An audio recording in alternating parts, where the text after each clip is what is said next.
Bem-vindos à terceira parte de Arte da Guerra, desta vez embaixador para lhe pedir que nos leve até à Tunísia, até esse Estado tampão pago pela União Europeia para reter alguns fluxos de refugiados e imigrantes que tentam chegar à Europa, para lhe perguntar como é que viu as eleições presidenciais que ocorreram esta semana e que deram, dependendo dos pontos de vista, ou um grande resultado ao presidente há uma série de anos, ou um péssimo resultado ao presidente há uma série de anos.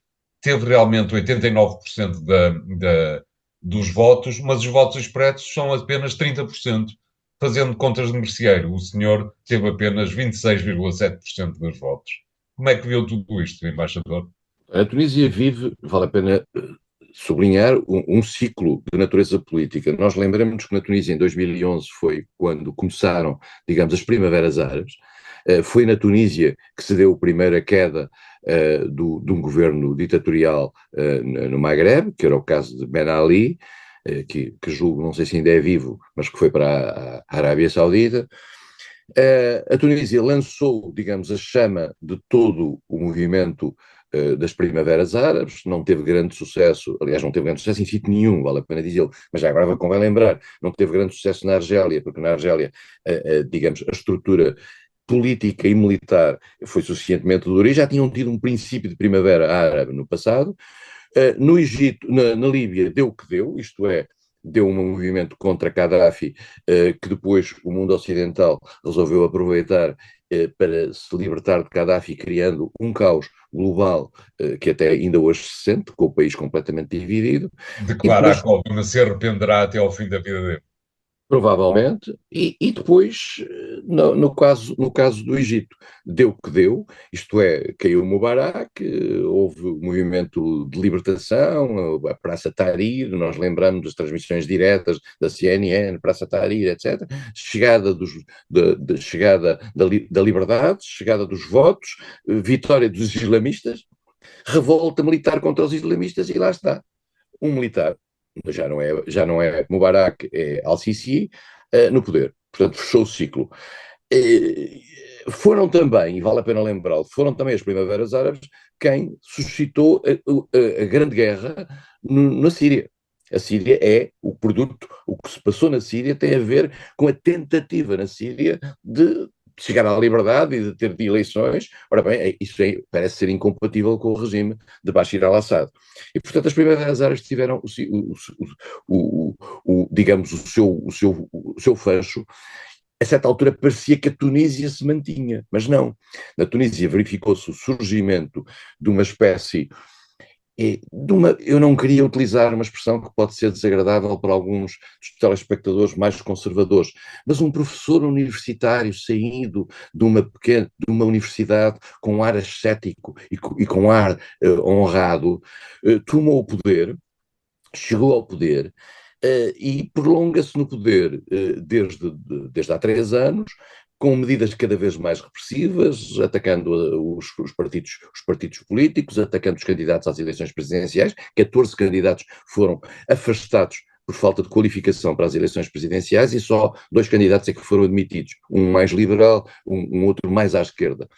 E isto transforma, de facto, Kais Saied num ditador, digamos, com os ditadores nunca, na maioria dos casos, não é, nem sempre, mas volta e meia tem um aspecto democrático, fazem estas coisas tipo eleições, como este senhor fez agora, são 89% dos votos, diz bem o António, a chegada às urnas, a ida às urnas é muito baixa, e portanto acabou por ter um resultado que é confortado sob o ponto de vista teoricamente democrático, mas na realidade representa um país completamente sobre as mãos de uma voz autoritária. E o António referiu aí a questão da linha de entrada dos migrantes para a Europa.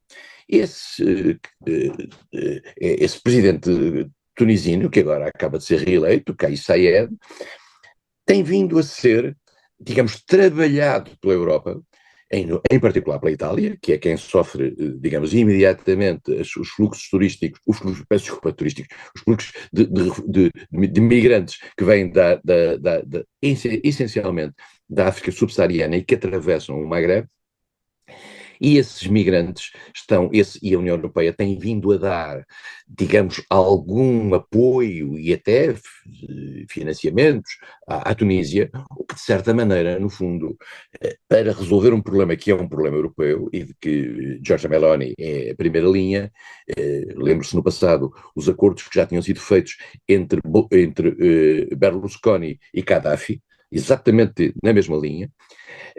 Isto está, de certo modo, a dar, eu não diria um apoio, mas uma certa forma de garantir a Kais Saied um prolongamento no tempo com uma complacência internacional. Porque quando as pessoas começam a ver que ele pode ser útil para aquilo que é um desiderato europeu, bom, aí, digamos, as preocupações relativamente à qualidade do seu regime e à natureza democrática do seu regime são afastadas. Diria, embaixador, que é um problema que se estende por todo o Magreb e, portanto, estamos numa fase da vida daqueles países que, em princípio, não vai sofrer grandes alterações. Recordo que a Tunísia é isto, a Líbia, ninguém sabe muito bem o que é um país que continua dividido. É, portanto, uma faixa do Mediterrâneo, é bom recordá-lo, em que as soluções políticas estão numa fase que dificilmente podiam ser piores. António, vamos ser realistas e se calhar acabamos por ser, ao ser realistas, parecer que somos quase racistas. Vamos ser claros, que é o sentido de dizer, na realidade, nada mudou no Certo. sentido autocrático do poder no Magreb. Portanto, o que houve no Magreb foi uma tentativa de aproveitamento, digamos, de uma vontade de democratização de setores mais modernos destas sociedades que procuraram dar um salto em frente e lutar contra as ditaduras. Isso falhou, e falhou em todos os ciclos. E a Europa falhou na capacidade de dar ajuda a essa gente que tinha uma vontade de modernização dos países. Os Estados Unidos falharam, vale a pena relembrar e reler o magnífico discurso do Cairo de Barack Obama, que no fundo lança as sementes para toda esta ideia e que depois puxa-lhes o tapete porque não dá apoio àqueles que nos países eram capazes de ser uma voz democrática. E depois voltamos ao ciclo normal, em que certos poderes políticos e certas autocracias são vantajosas para os países com eles lidam, e se calhar não vale a pena mexer-lhes. Ora, Se calhar foi esse o erro no Iraque. O caos no Iraque que provocou com a invasão de 2003 ao Iraque, que provocou a quebra global do Iraque, e mais do que isso, o desaparecimento de um fator de contenção do Irão. O Iraque era o fator, lembram-se da guerra de Irão-Iraque. O Iraque era o fator de contenção. O que é que aconteceu?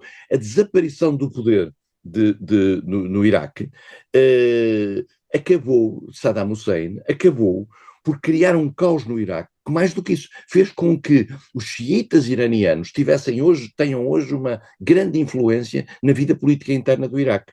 O que portanto, tornou o Irão mais forte.